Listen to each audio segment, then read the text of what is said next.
Morning, Knicks Nation. Today is Thursday. It is the 8th day of May, 2025. I hope you're all safe and healthy today and that your family is safe and healthy and that the needs of you and your family in terms of food, shelter, clothing, as well as health are being met today. Blessings upon those that work in the healthcare field along with the first responders and those that pick up garbage. Keep our places clean and those that make deliveries for our convenience, and double blessings on the men and women helping the children and the teenagers victims of child molestation and pedophilia.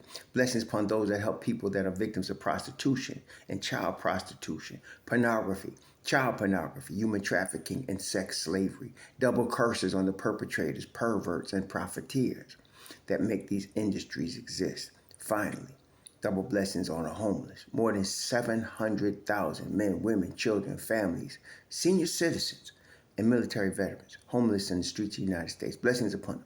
For theirs is the kingdom. There was a game in TD Center, TD Garden in Boston last night. The New York Knicks took a 2-0 lead over the Boston Celtics by beating them second time in TD Garden, 91-90. This was, to me, this was the sweetest win of the year. What I loved about this win, there's many things, but one of the things was the Knicks did not have a lead in the game until the fourth quarter. Boston was looking at a wire-to-wire win. Wire-to-wire means lead from the beginning to the end, but wasn't the case. Mikal Bridges, you see how skinny he is, right? But he reminds me of a marathoner that has a finishing kick. So he's playing during the course of the game, blah, blah, blah, blah. But then you get to the fourth quarter and everybody's feeling tired, except him. He's running, he's jigging, he's doing his thing. And of course, he's locking down on defense. And man, that was huge last night. He single-handedly, we've been used to Brunson doing it, but it was Bridges. Brunson had some moments too in the fourth, obviously, but it was Bridges that was really willing the Knicks to this victory last night on both ends of the floor. Boston is really, I don't know, it's strange. It doesn't look like really, like I said, when you win a championship, and a lot of people don't understand this, but it's more than just the talent on your team. You got to have, in the NBA, because of the amount of 7-game series, you got your first round 7 games, your semifinal 7 games, your conference final 7 games, and then your final 7 games. Because of the amount of 7-game series you have, either you are overwhelmingly too talented for everyone, which does happen, but it's rare, or you got to have the ball bounce your way a couple times. You got to have something happen that works in your favor that you wasn't expecting. Well, this is that type of mess for the Knicks. And if you're not going to win it, there's times where the ball will usually be your way because you're the champs, and it just doesn't happen that way. This is Boston. They started the game off, that is the Celtics, bully balling the Knicks. As we expected, I thought they would try to victimize Brunson, and they did. They had Jrue Holiday taking turns victimizing him with Jaylen Brown, getting the switch and then getting under the basket and scoring, or just bullying him or Mikal to the basket, Brown was, and getting within 5 feet of the basket and making an easy shot. They were doing that in the first half. They went away from it, and what happened was they started hitting a few threes. They still only shot 25% from 3. But they started getting happy when a few went in. One went in for Tatum, a couple went in for Brown, one went in, couple went in for Pritchard, and then White hit one, and then all of a sudden they was getting happy, and they started, at that point, they stopped bully balling, and they started settling. And when they started settling for threes, the shot went off, and the momentum shifted to the Knicks. I don't know if they don't have the breath to keep that going bully ball to the basket going, but they stopped it. And when they did, the Knicks took full advantage of them. Full advantage. That's because the Knicks was going to the basket. The Knicks shot, they shot last night 43s. The Celtics shot, the Celtics shot 43s. The Knicks shot 31 threes. The Knicks was 9 for 31, and the Celtics was 10 for 40. See, so the Celtics still threw up a lot more threes than the Knicks. It was a very physical game. The refs was letting them play.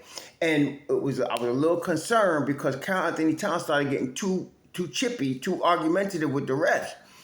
Play the game, okay? You should know that. Hopefully he realizes that for this next game. Play the game. So the free throws, the Knicks only had 10 free throws. That's it. 10 free throws the whole night. And the Celtics only had 15, which they have more than the Knicks, but 10 to 15. Like I said, that 5 free throw discrepancy is about the borderline before you start saying this was a badly ref game. But it was a physical game. And in the fourth quarter, the refs really just let them play. In the fourth quarter, it was physical. It was war. And at that point, it's just like we said on Monday. It was our guys against their guys. And our guys was more roughneck. Period. And so Wingstop came through. Of course, Mikal Bridges again at the end with the major league block. Not that OG was all over Tatum also. So it wasn't like Tatum was going to have an easy shot anyway. First, and check this out. This is another way that Tibbs operates and does business on the highest level in the NBA. He has a defensive unit. And he'll put them in, and they consistently get stops. And again, you win championships on the defensive end. And you must get stops. It ain't how much offense you bring. People always whining about his offense is unimaginable. And that's stupid too, because they 5th in the league in offensive rating. But, the focus got to be defense. Okay? And it's Mitch Rob, Deuce, Hart, OG, and Mikal. That's the defensive unit. They did the job. Mitch Rob was out there last night. Mitch Rob was the guy first guard. They switched. And that's another mistake they're making. I don't know why they keep trying to switch and end up with Mitch Rob on Tatum, because Mitch Rob can lock Tatum down. That length can get in Tatum's face. Length against Tatum is hard to get because if you got a guy that's long enough like a Mitch Rob, they normally are not agile enough to stay with Tatum, okay? Because Tatum's got 7-foot wingspan, and he uses it to finish better than just about anybody that I've ever seen. He uses that length to finish, but Mitch Rob could guard him. So they switched and had Tatum with Mitch Rob on him. I was like, you in trouble already. Then they tried to switch again and ran into the brick wall, grown-ass man energy and OJ. Then he thought, he's going to try to get to his spot. Now, that where he was shooting the ball for that last shot, that's one of his favorite spots. He would normally hit that with people draped all over. I'm seeing him do it a lot of times. He will get to that spot and then get his shot off from one side of the basket, similar to T.J. McConnell in that spot. But he's even, of course, more lethal with it. So he gets to his spot, but out of nowhere comes Mikal, 5 picks, Bridges. And that was the end of the ball game. So I was real pleased with that. Yeah, but so look, Pritchard shot 3 of 9. All 3 of his shots were 3-pointers. He was 3 of 9.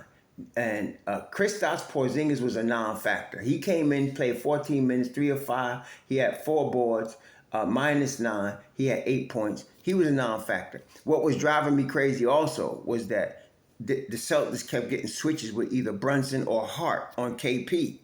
You don't want that. And they kept getting that. And this is the thing. Tibbs has a lot of confidence in his guys in terms of defense.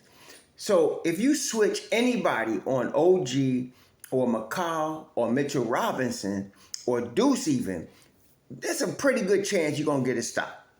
But even with Hart, but this is the thing. Hart recently, it was asked about boxing out and saying he don't box out. That mess almost cost us the game last night. Because there was one time, see, he is much smaller than KP, but he could box KP out. And one time KP got a putback that all he had, that his Hart had to do was turn around and box him up. And Hart was not even thinking about boxing him out, and he was too long, of course, so he gets the rebound, offensive rebound, and the putback. Happened a couple of times. He's got to box out, okay? And I think he knows that. Hart is a pro. He knows what to do. But that lack of boxing out cost us on a couple of possessions last night. So that's what they did, though. But even with that switch, they couldn't get the ball to KP. And then when they did, what I love is KP would bring the ball down. And it's like bringing it down in the pool of sharks. The Knicks was taking it from him. So they was taking that rock. So, yeah, that worked out well. But KP is sick. I don't know what the problem is. He wasn't himself. I got to give it to him. He wasn't himself last night. Luke Cornett was tough last night, but not tough enough. And then, look, Jaylen Brown, 8 for 23. Al Horford, 2 for 11. Jason Tatum, 5 for 19. Nobody shot the ball well for them last night. And you got to give credit to the Knicks. If it was just a quarter or whatever, the Knicks was off in the first quarter. They was off bad in the first quarter. Jalen Brunson couldn't hit the broadside of a barn, and he was shooting shots that he would normally shoot. It wasn't like it was bad shots. He couldn't hit them, and neither could some other guys that would normally get open shots. OG, Mikal, nobody was hitting shots. Second half, though, Mikal stepped it up. So Mikal stepped it up. Did you see the dunk that the hammer that Deuce put down? Yeah. Anyway, he did that. He was 2 or 3, 1 or 2 from 3. 5 points plus 9. Cameron Payne only played 5 minutes. He wasn't really in the rotation last night because that's just how it was flowing. See, some of y'all be looking at Monday morning quarterbacks and he didn't play. No, it was a flow. It was the way the game was flowing. So Mitch Rob and Deuce was the bench. They was plus 9 and Mitch Rob was plus 19. 6 points, 6 boards, 3 on the offensive end. 6 points, 8 boards, 3 in the offensive end, 3 steals. That's Mitch Rob, okay? Who we didn't have for 3 out of the 4 games during the regular season, who we do have right now. And if you notice, I thought they would use Precious when they came to Hacker Mitch, but what they did was they used OG. So they take Mitch out, take OG out, put Mitch in, and Tom Thibodeau made a smart move in this regard. So they were stupid. I'm very disappointed in how Boston is playing tactically. Actually, Tom Thibodeau, for all y'all whining about being outcoached, he was outcoaching Joe Mazzulla this series so far. And one of it was last night. The smart thing to do is to use the Hacker Mitch strategy, which they did in the first game, when they foul too much and get in the bonus situation. So you can't control what the refs are going to call. So when they call a few fouls on Boston and Boston is maybe a foul away from the bonus, then you use Hacker Mitch. Last night, there were 2 or 3 fouls from the bonus, and they hacked him twice. It wasn't like he was going to shoot. It was stupid. And so then Tom started to put OG in, but then he realized there was 1 foul away from being in the bonus, so he waited. And then, of course, them fools fouled Mitch again. In came OG. So that nullified the Hacker Mitch strategy. I thought he was going to use Precious. He didn't use Precious. He used OG in that scenario. So he went 7 deep. This is the playoffs. Mikal plays 43 minutes. Hart plays 43 minutes. Brunson plays 38 minutes. Town plays 35 minutes. OG plays 38 minutes. Mitch Rob plays 22 minutes. Now we getting up into the low 20s with Mitch Rob. And Deuce plays 17 minutes, which is a little light for him, but that's okay. So that's what you're going to see. That's why during the season they play so many minutes for this. Please remember this, and please remind the knuckleheads in the back that this is why Tibbs plays his players. He doesn't wear his players down. He prepares them for the playoffs. You know why? Because he knows he's going to be in the playoffs. That's called long-term sustainable winning. So we're ready now. Now we come back to the Garden. Honestly, the Knicks played better on the road this playoffs, right? They won 3 in Detroit on the road. They just beat Boston twice on the road. We was at home and was 1 and 2 at home against Detroit.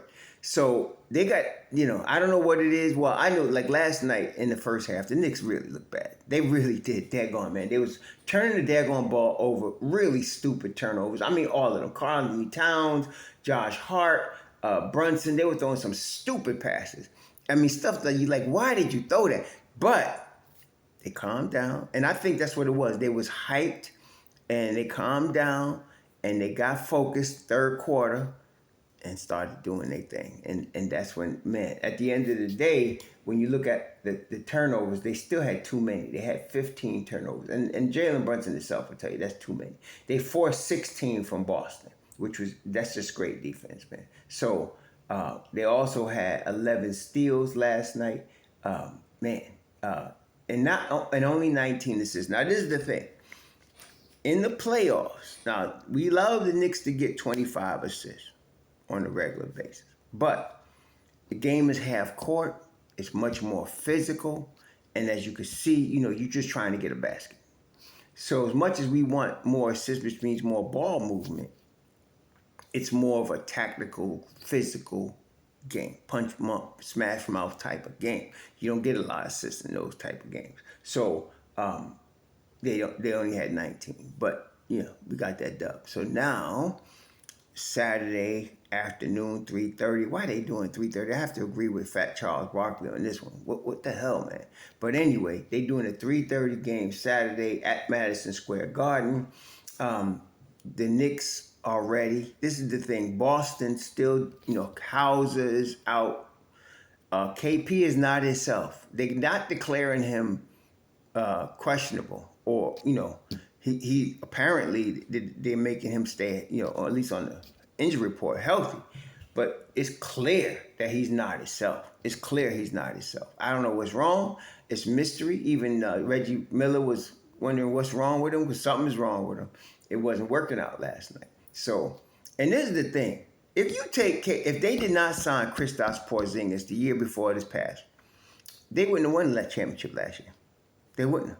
And if they did not have him healthy, which is they planned it for the playoffs last year, they wouldn't have won it. He is the guy that gets them over the top. And if he's not himself, they're going to have a hard road to hoe.